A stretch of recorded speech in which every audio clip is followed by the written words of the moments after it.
Soul Train was not just a television program, it was a cultural movement that changed America in a way no other show had done before. It gave Black artists, dancers, and the community a space where they could be celebrated, represented, and uplifted.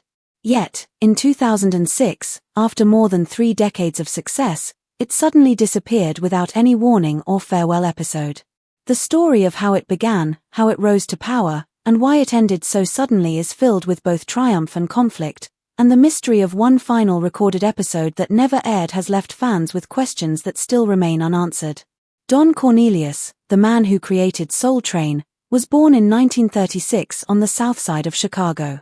He grew up in an America where racial segregation was still deeply rooted in everyday life. Before he became a television figure, he worked in various jobs to support himself, including being a traffic officer and a salesman. In 1966, his life began to change when he enrolled in a short-term broadcasting course.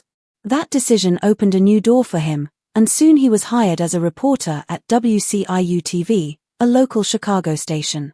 It was at WCIU where Cornelius developed the idea of creating a program dedicated to the Black community, a show that would highlight its music, culture, and dance. This dream gave birth to Soul Train, which first aired on August 17, 1970, in Chicago. The earliest episodes featured live performances, local musicians, and dancers from the community. Almost instantly, it captured attention with its high energy, unique style, and boldness. Just over a year later, on October 2, 1971, Soul Train went national with the support of big sponsors like Sears and Johnson Products Company. That move changed television forever. From the moment it went nationwide, Soul Train became a phenomenon. Its music, fashion, and dance styles represented the voice of a generation. The list of artists who graced its stage reads like a history of soul, R&B, and eventually hip-hop itself. Legends such as James Brown, Aretha Franklin, Marvin Gaye, Michael Jackson, the Jackson 5, and later artists like LL Cool J and Mary J. Blige all performed there. For many, performing on Soul Train was not just an appearance, it was a milestone that signaled they had made it into mainstream culture. But Soul Train wasn't just about music. It was also about dance, and one of its most iconic traditions was the Soul Train line. In this segment, dancers would form 2 lines facing each other while individuals or pairs took turns going down the middle, showing off their unique moves. This became more than just entertainment, it was a form of self-expression and freedom. Young people across America tuned in every week, and for many of them, copying the dances they saw on Soul Train became part of their lives. The show also served as a launching pad for dancers who would later find fame. Rosie Perez, Jody Watley, Jeffrey Daniel, and Clinton Gent all started on Soul Train. Jeffrey Daniel in particular went on to join the group Shalamar and played a key role in teaching Michael Jackson the moonwalk, a move that became one of the most famous dance steps in history. Don Cornelius was the driving force behind all of this.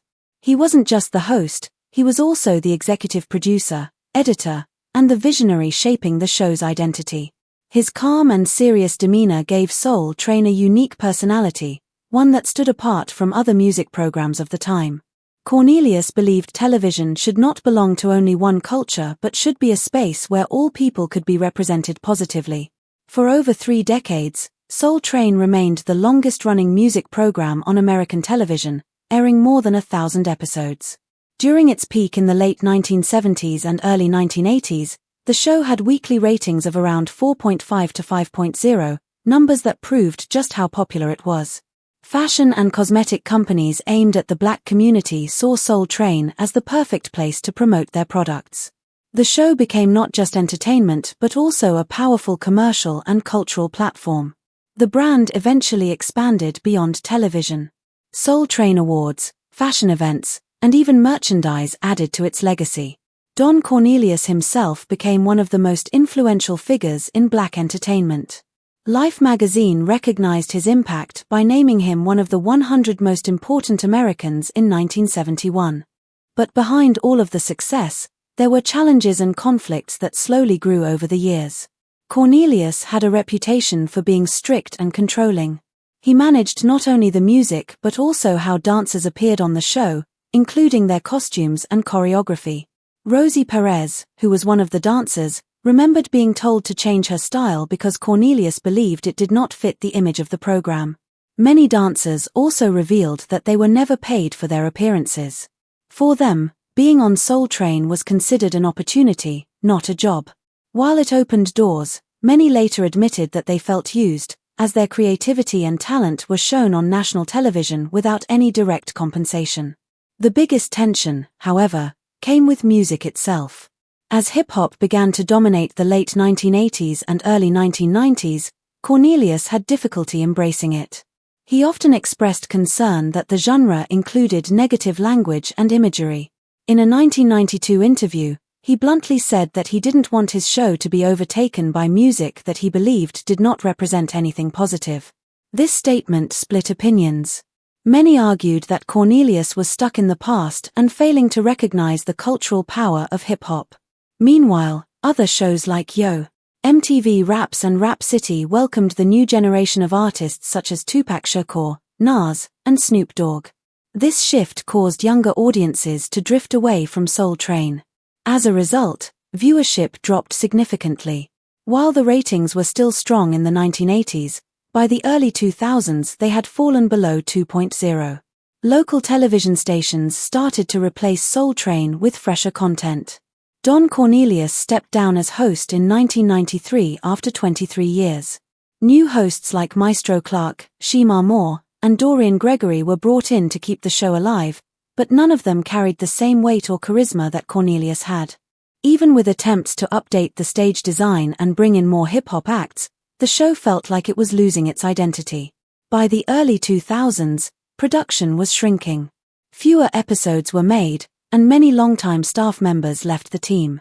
Editors and technical crew moved on, and investors began questioning whether the show was still worth supporting. The costs were high, and the cultural impact was fading. Cornelius himself withdrew from the public eye, rarely appearing or speaking about Soul Train anymore. Then came 2006, the year everything ended. Soul Train was already struggling, but during one taping session in Los Angeles, something happened that sealed its fate. That day, the atmosphere was tense. The production team had been reshuffled, the guest lineup was disorganized, and there was a clear lack of leadership. Rumors suggest Don Cornelius was present backstage, even though he no longer played an official role. According to people who were there, he expressed his unhappiness with the direction the show had taken. The scheduled guest was a rising hip-hop artist, but the show started almost an hour late due to disputes between the artist's team and Soul Train staff. When the performance finally began, it shocked many. The choreography, costumes, and visual presentation went far beyond what had traditionally been allowed on Soul Train. It clashed completely with the values and image Cornelius had built for decades. Reports say Cornelius intervened, calling for the editing process to stop and requesting an emergency meeting with Soul Train's distribution partners. This moment led to one of the biggest blows the show ever faced. Tribune Entertainment, a major distributor, pulled out of the deal. Without them, Soul Train could no longer air nationally. Within 3 weeks of that taping, more than 40% of local affiliates dropped the program. The episode that caused the uproar was never aired. It became the lost episode of Soul Train, locked away and never shown to the public. No formal announcement of cancellation was ever made, but the silence spoke louder than words. The official website stopped updating, affiliates stopped airing, and by the end of 2006, Soul Train was gone. The end of Soul Train was quiet compared to its powerful history. For decades, it had been a stage where artists found their voices, dancers discovered their talent, and the Black community saw itself reflected with pride and dignity. It gave America some of the most iconic cultural moments of the 20th century. But as times changed, the clash between tradition and new cultural forces became too much for the show to handle. Even though it ended in mystery, Soul Train remains one of the most influential programs in American television history. It shaped music, fashion, and dance in ways that are still felt today. Its legacy lives on not only through the artists and dancers it helped launch but also through the cultural pride it gave to millions of viewers who tuned in every week to watch the train of soul roll on. The story of Soul Train's ending is one filled with mystery, silence, and deep cultural meaning. For decades, The show had been a symbol of joy, identity, and representation for millions of viewers. It wasn't just a music and dance program, it was a place where Black culture was celebrated at a time when American television rarely allowed such freedom. Yet, its final years were marked not by a grand farewell, but by an abrupt and quiet disappearance that left behind unanswered questions. The time slot that once carried the show was given to other programs, and the production schedule was suddenly cancelled without warning. This was not the kind of ending anyone expected for one of the most iconic television shows in history. Soon after, whispers of a buried episode began to spread. Media reports suggested that this lost taping was the real reason the show went off the air. Though it never aired, footage from that day remained in the hands of a few staff members, and word of it leaked into fan pages and discussion boards. People began calling it the cursed performance. The controversy around this single episode went far beyond one disrupted taping. It symbolized the unspoken ending of Soul Train, leaving behind scars not only for its creator, Don Cornelius, but also for those who loved the show. When Soul Train vanished in 2006, the silence that followed was deafening. Don Cornelius, who had been the heart and soul of the program from the beginning, refused to give interviews. He turned away from the media completely. In one rare appearance on a local radio station the following year, he simply said, "I think it went far enough." Those few words revealed exhaustion, frustration, and perhaps even sadness. Many believed that Cornelius felt betrayed by a system he no longer recognized.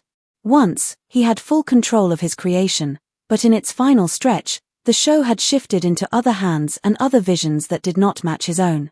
The man who had given the world Soul Train withdrew almost completely from public life. For those who had been part of the program, the ending felt confusing and cold. Dancers, hosts, and guest performers recalled the suddenness of it all. Rosie Perez described it as an unnamed sadness, a hollow feeling that something beautiful had been taken away too soon. Dorian Gregory, who hosted the show in its last stretch, admitted that no one on the team was clearly told what was happening. They only realized it was over when the taping schedules disappeared. Independent media began searching for answers. Vibe magazine published an article in 2008, claiming that ratings were not the issue at all. Instead, trust had fallen apart.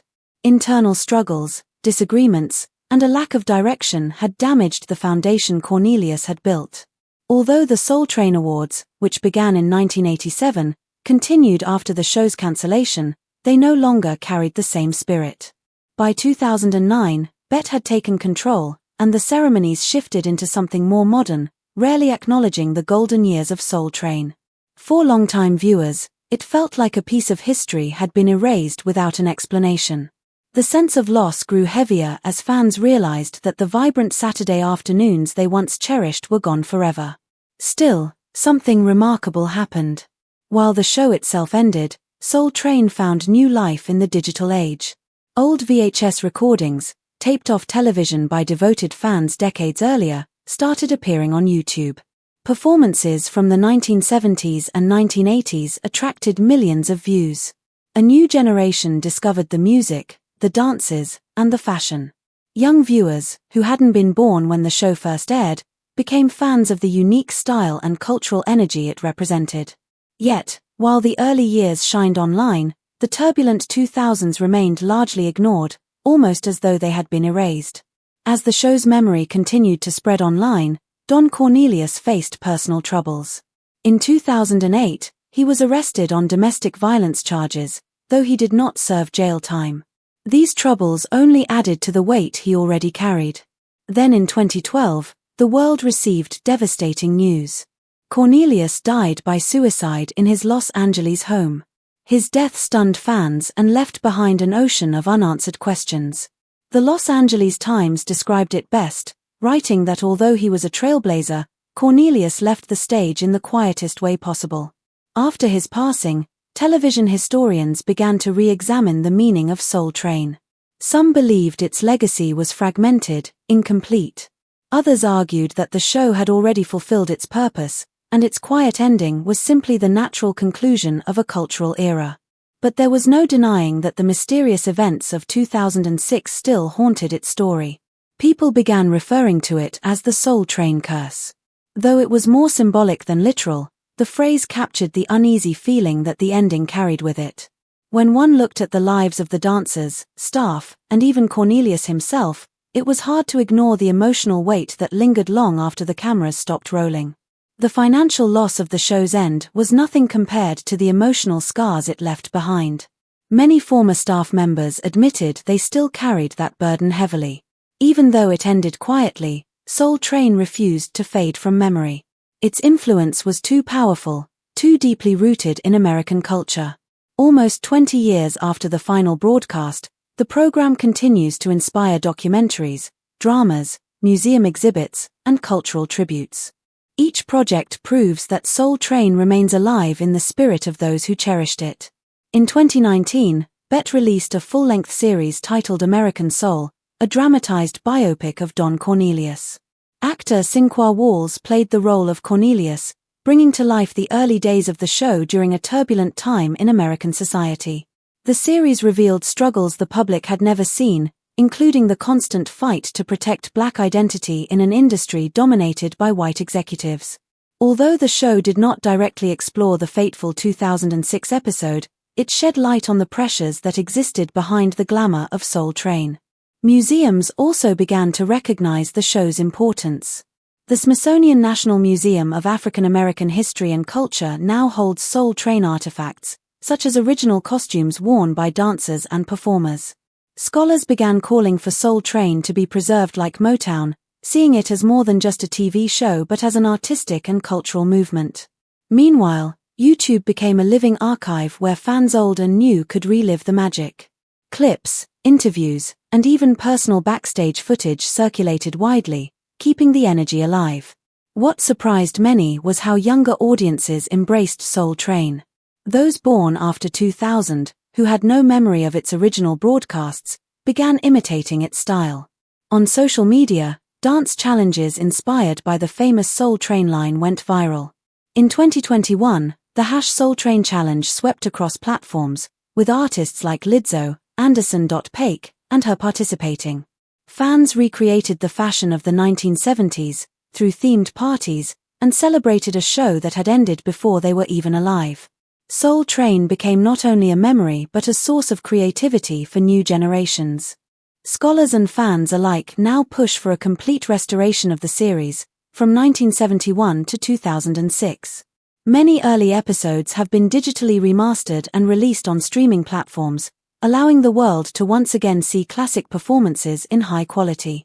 But the final seasons remain largely untouched. The very last episode, taped in 2006, still exists but has never been released. Many believe it never will, due to legal issues and the sensitive content it may contain. That missing piece remains one of television's greatest mysteries. Even so, the true legacy of Soul Train does not lie in one final episode. It lives in the larger story of what the show represented. It was never just about music or dancing. It was about giving Black Americans a stage where they could see themselves proud, stylish, talented, and celebrated on national television. In the early 1970s, at a time when racism and segregation were still deeply rooted in American life, Soul Train was a cultural declaration. It said to the world, "We exist, we matter, and we will shine." The silence of 2006 could not erase that message. In fact, it made the show even more legendary. The abrupt disappearance turned Soul Train into an unfinished icon, leaving the public hungry for answers. But what remains is far more powerful than mystery. It is the memory of generations who tuned in every week, who danced in their living rooms, who believed that for 1 hour every Saturday, the television belonged to them. It is the reminder that representation matters, that joy can be revolutionary, and that art can outlive even the darkest endings. Though it has been almost 20 years since Soul Train ended, the values it carried remain alive. Its fashion, its music, its dances, and above all, its spirit of cultural pride continue to influence artists and audiences around the world. Don Cornelius may have left the world in silence, but the light he lit through Soul Train still burns brightly. Sometimes, the things that never air, the moments that remain hidden, are the ones that history remembers the most. The so-called cursed episode may never be seen, but the world will always remember the joy, the pride, and the history Soul Train gave us.